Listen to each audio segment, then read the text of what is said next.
പള്ളി വരുന്നത് കേട്ടോ. ഇതാണ് നമ്മൾ പള്ളി, ധ്യാനം നടക്കുന്ന ഒരു പള്ളി വരുന്നത്. അവിടെയാണ് നമ്മൾ ധ്യാനം നടത്തുക. ഇതിപ്പോൾ ഇവിടുന്ന് നമുക്ക് തിരിഞ്ഞു കഴിഞ്ഞാൽ ആലോമിൻ്റെ സെൻറ്ററിൽ നിന്ന് നമ്മൾ തിരിഞ്ഞ് ഇങ്ങനെ വന്ന് ഇവിടെ പള്ളികളിൽ ഏതാണ് പള്ളി വരുന്നത്. പള്ളി നേരെ ഓപ്പോസിറ്റ് തന്നെയാണ് നമുക്കിവിടെ അറേഞ്ച് ചെയ്തിരിക്കുന്നത് താമസിക്കാനായിട്ടുള്ള. ഓക്കെ, ഇവിടെ ഫങ്ഷൻ കഴിഞ്ഞിട്ടിപ്പോൾ ചെറിയൊരു ഫങ്ഷൻ ഉണ്ടായിരുന്നു. അത് കഴിഞ്ഞിപ്പോൾ അവർ ഓരോരുത്തരായിട്ട് പോകുന്നു. ഒരു ചെറിയൊരു പരിപാടി. ജയ് ശ്രീ. അപ്പോൾ ഇതാണ് നമ്മുടെ വ്രതകൂടി ഉണ്ട്. ഞങ്ങൾ ഊണ് കഴിച്ച് കഴിഞ്ഞു. ഓക്കെ,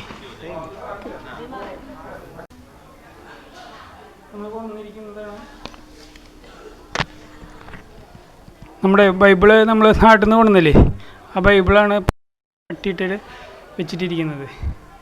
നിങ്ങൾ വണ്ടിയിൽ നിന്ന് ഇറക്കി ഇപ്പോൾ എത്തിയല്ലോ. ഓക്കെ, ശരി. എൻ്റെ പേര് ഫാദർ ലൂക്കോസ് കാവുങ്കൽ, സെൻറ്റ് മേരീസ് പാരിഷ് ആലോയിലെ വികാരി അച്ഛനാണ്. അതുപോലെ തന്നെ അലോ ഡീനറിയിലെ ഫൊറോനയിലെ ഇൻചാർജും കൂടെയാണ്. എൽറോയ് ടീമിൻ്റെ കൂടെ ഞങ്ങൾ ഇന്നിപ്പം SFS കോളേജ് എഗോ അലോയിലെ ഞങ്ങൾ 14 സ്റ്റേഷൻ മലയിൽ കയറാൻ വേണ്ടിയിട്ട് വന്നിരിക്കുകയാണ്. ഇത് കഴിഞ്ഞ വർഷമാണ് ഇത് ആദ്യമായിട്ട് തുടങ്ങിയത്. ഈ മലയിലെ 14 സ്റ്റേഷൻസ് ഓരോരുത്തർ സ്പോൺസർ ചെയ്ത് ഒരു കുരിശും സ്ഥാപിച്ചിട്ടുണ്ട്. പിയാത്തായുടെ സ്റ്റാച്യു അവിടെ മുകളിൽ വെച്ചിട്ടുണ്ട്. ഞങ്ങളവിടെ മല കയറി കുരിശിൻ്റെ വഴി നടത്താൻ വേണ്ടി പോവുകയാണ്. അലോ SFS കോളേജ് ഈ അരുണാചൽ പ്രദേശിലെ പ്രൈവറ്റ് കോളേജിലെ മൂന്നാമത്തെ ഒരു കോളേജാണ്. ഇവിടെ BA കോഴ്സ് കൊടുക്കുന്നുണ്ട് MSFS അച്ഛന്മാർ. ഈ താഴെ കാണുന്നതാണ് കോളേജിലെ BA സെക്ഷനിലാണ്. അവിടുത്തെ ഒരു ഓഡിറ്റോറിയം ഉണ്ട്. പിന്നെ ഇത് ഇവിടുത്തെ അച്ഛന്മാർ 5 അച്ഛന്മാരുണ്ട്. അവർ താമസിക്കുന്ന കോളേജിലെയും പിന്നെ താഴെ ഒരു സ്കൂളുണ്ട്, SFS സ്കൂൾ. ആ അവിടെ ബോയ്സ് ഹോസ്റ്റലുണ്ട്, ഗേൾസ് ഹോസ്റ്റലുണ്ട്. പിന്നെ ഇതിൻ്റെ പുറകിലായിട്ട് സിസ്റ്റേഴ്സിൻ്റെ സെൻറ്റ് ആൻ സിസ്റ്റേഴ്സും താഴെ അഡോറേഷൻ സിസ്റ്റേഴ്സും ഇവിടെ വർക്ക് ചെയ്യുന്നുണ്ട്. ഇനി ഇവരുടെ കൂടെ എൽറോയ് ടീമിൻ്റെ കൂടെ ഞങ്ങൾ മല കയറാൻ പോവുകയാണ്. ഞങ്ങളിവിടെ അലോയിൽ വെസ്റ്റ് സിയാങ് ഡിസ്ട്രിക്റ്റിൻ്റെ ഹെഡ്ക്വാർട്ടറാണ്. ഇവിടെ MSFSന് പള്ളിയുണ്ട്, പള്ളിക്കൂടമുണ്ട്, കോളേജുണ്ട്. കോളേജിൽ ആർട്സും കൊമേഴ്സും നടക്കുന്നു, 2 സ്ട്രീം. ആർട്സിൽ തന്നെ 6 ഡിപ്പാർട്ട്മെൻറ്റ്സ് ഉണ്ട്. പിന്നെ സ്കൂളിൽ 12 വരെയും ക്ലാസ്സുണ്ട്. സ്റ്റുഡൻസ് എല്ലാം തന്നെ 80% ഇവിടുത്തുകാർ തന്നെയാണ്. ഒരു 20% പുറത്തുനിന്ന് വരുന്ന പിള്ളേരുണ്ട്, മറ്റ് ട്രൈബൊക്കെ ആയിട്ട്.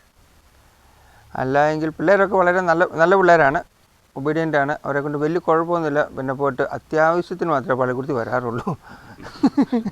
അത് കാരണം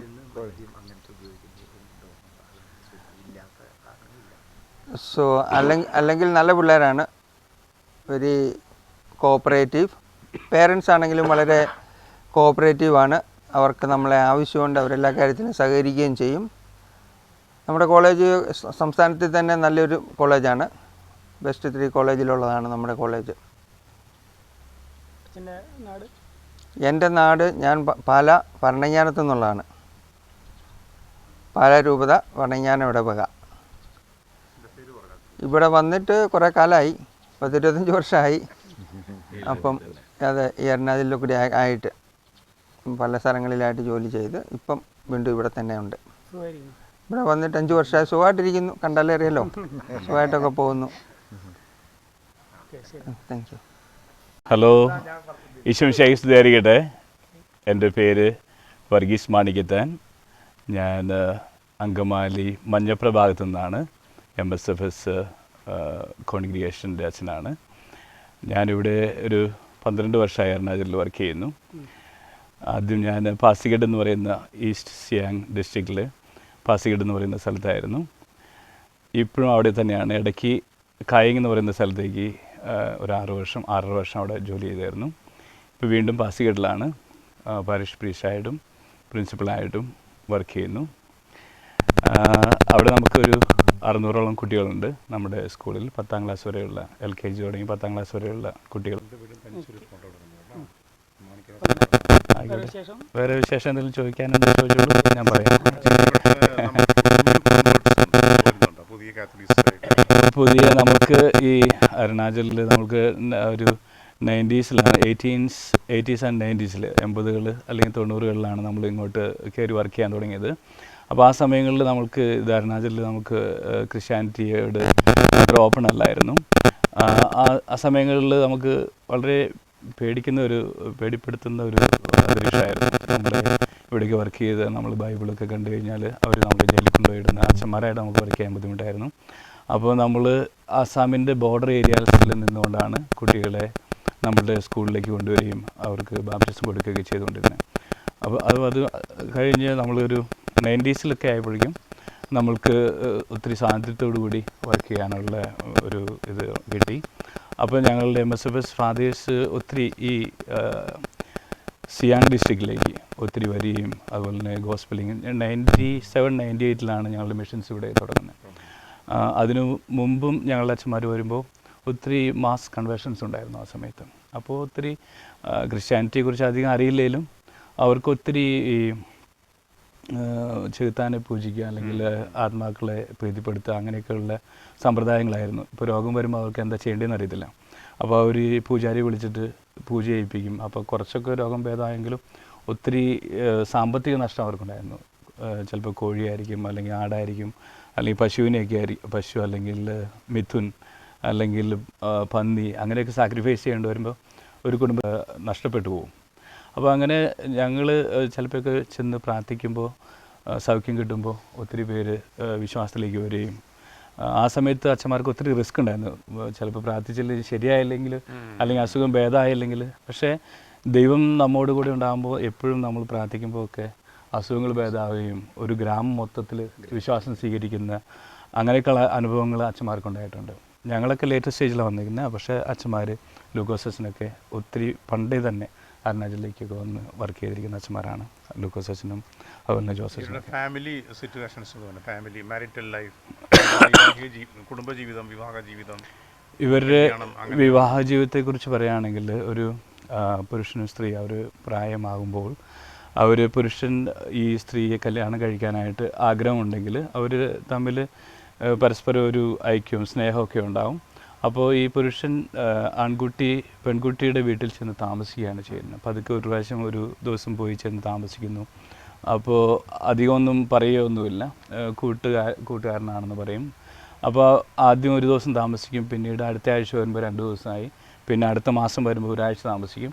അങ്ങനെ താമസിച്ച് അവർ കുടുംബം അംഗീകരിക്കും, പിന്നെ സമൂഹം അംഗീകരിക്കും അവർ കല്യാണം കഴിഞ്ഞു എന്ന്.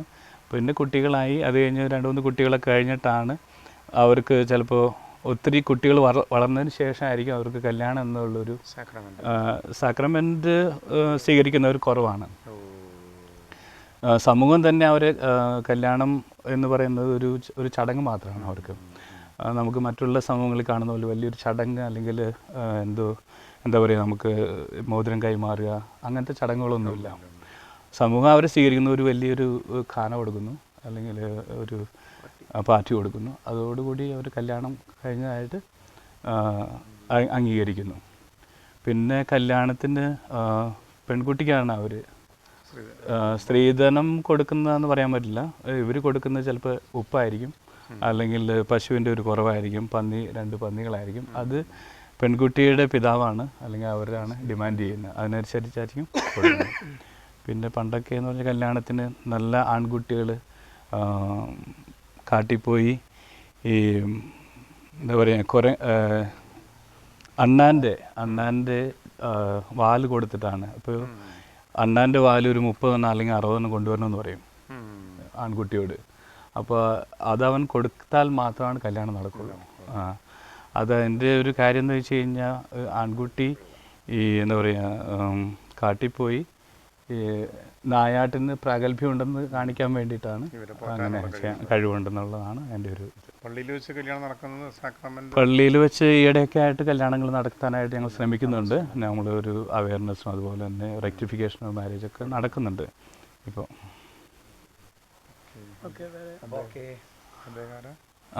ഞങ്ങളുടെ വേറൊരു അച്ഛനാണ്, നെപ്പോളിയൻ അച്ഛൻ. അച്ഛൻ Nagaland. Father George. Napoleon Manipur എന്നല്ല അച്ഛൻ. You did regions in Tamarasheri, Kerala, so he may know a little. ദൂരം. Yeah, അത് മതി. You Say in English also. You can say in English. ഇത് ഞങ്ങളുടെ നെപ്പോളിയൻ അച്ഛനാണ്. നെപ്പോളിയൻ അച്ഛൻ ഇവിടെ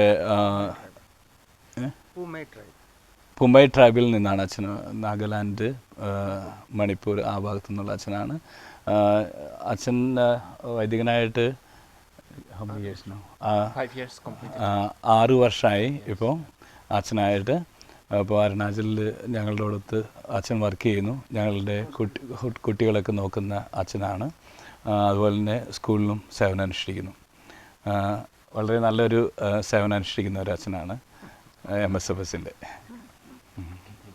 താങ്ക് യു.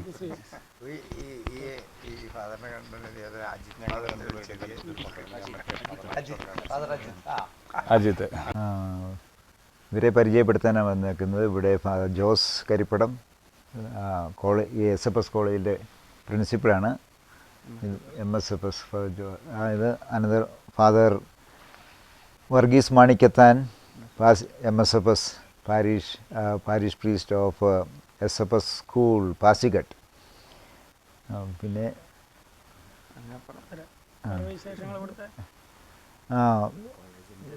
ഈ കോളേജ്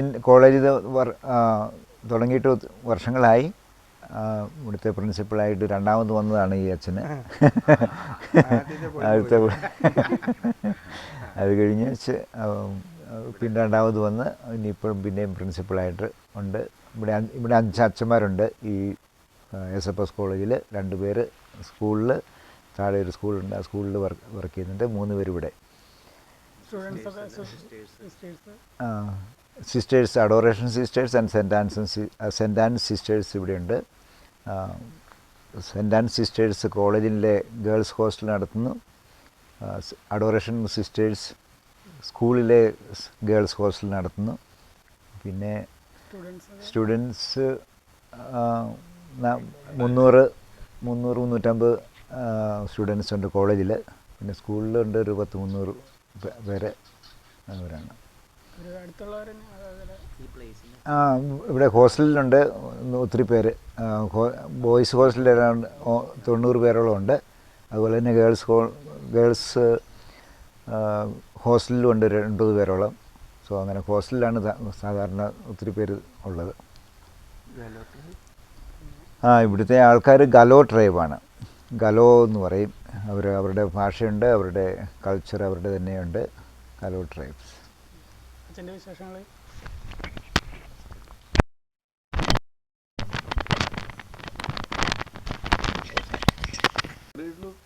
വൈകുന്നേരം ചോറ് കൊടുക്കാൻ ശ്രദ്ധിച്ചൊരു കാര്യം, ഇവിടുത്തെ പൂച്ചയും പട്ടിയൊക്കെ നല്ല ഹെൽത്തിയാണ്. മനുഷ്യർക്ക് വലിയ കാര്യം തന്നെ പോപ്പുലേഷൻ ഇല്ല. എല്ലാവർക്കും സുഭിക്ഷമായിട്ട് ഭക്ഷണമുണ്ട്. സുഭിക്ഷമായിട്ട് ഭക്ഷണമുണ്ട്.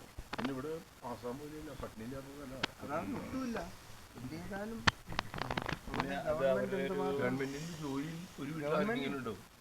ജോലിയുള്ളവർക്ക് ജോലിയാണ്, ജോലി ഇല്ലാത്തവർക്ക് പൈസയുണ്ട്. ഞങ്ങൾ ഏകമായി ചിന്തിച്ചുകൊണ്ട് പ്രാർത്ഥിച്ചുകൊണ്ട് ആരാധിച്ചുകൊണ്ട് 14 സ്ഥലങ്ങളെക്കുറിച്ച് ഓർക്കുമ്പോൾ അങ്ങനെ ഞങ്ങൾക്ക് വേണ്ടി സഹിച്ച പീഡകൾ, ഞങ്ങൾക്ക് വേണ്ടി ജസ്റ്റ് അവിടെ ഒന്ന് പ്രാർത്ഥിച്ച് മടങ്ങുകയാണ്. മേലേക്ക് ജസ്റ്റ് യാത്ര ചെയ്തിട്ട് കാല് വേദനയാണ് ബ്രദർക്ക്. അപ്പോൾ ജസ്റ്റ് ഒന്ന് കയറി പ്രാർത്ഥിച്ചു, 2 യാത്ര ചെയ്തോളൂ. അപ്പോൾ 14 സ്ഥലത്ത് നിങ്ങൾ പോകുന്നില്ല. അപ്പോൾ ജസ്റ്റ് ഒന്ന് പ്രാർത്ഥിച്ച് ഇറങ്ങി. ഓക്കെ.